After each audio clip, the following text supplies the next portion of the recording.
우리가 살아도 주를 위하여 살고 죽어도 주를 위하여 죽나니 그러므로 사나 죽으나 우리가 주의 것이로다. 참된 성도는 하나님의 이름을 높이기 위해 적극적으로 노력한다.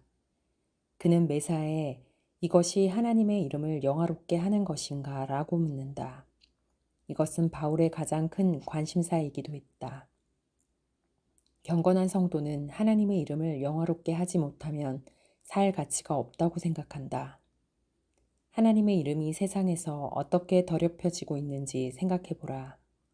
그것은 마치 태양이 일식으로 어두워지는 것과 같다. 테오도시우스는 사람들이 자신의 조각상에 오물을 집어던지는 것을 사악한 범죄로 간주했다. 여호와의 영광스러운 이름을 욕되게 하는 것은 그보다 훨씬 더 사악한 범죄에 해당한다. 사는 동안 하나님의 이름을 영화롭게 했다면, 즉 하나님을 마음으로 사랑하고 입술로 찬양하고 삶으로 영화롭게 했다면 죽을 때 큰 위로를 얻을 것이다. 죽는 순간에는 세상의 위로가 모두 사라지고 우리가 누렸던 부나 쾌락을 생각해도 아무런 위로를 느끼지 못할 것이다. 그러나 하나님의 이름을 거룩하게 했다는 양심의 소리가 들려온다면 은혜로운 평화와 만족을 누릴 수 있을 것이다.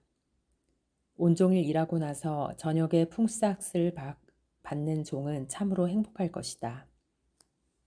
하나님을 영화롭게 하는 삶을 살아온 자들은 죽음을 기쁘게 맞이할 수 있고 또한 상급을 받게 될 것이다.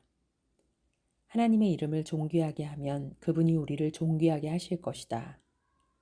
그렇게 하면 하나님은 우리를 피조세계의 정화여 꽃으로 여기실 것이다.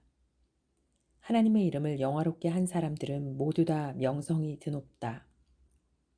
아브라함은 믿음으로, 모세는 온유함으로, 다윗은 열정으로, 바울은 그리스도에 대한 사랑으로 유명하다.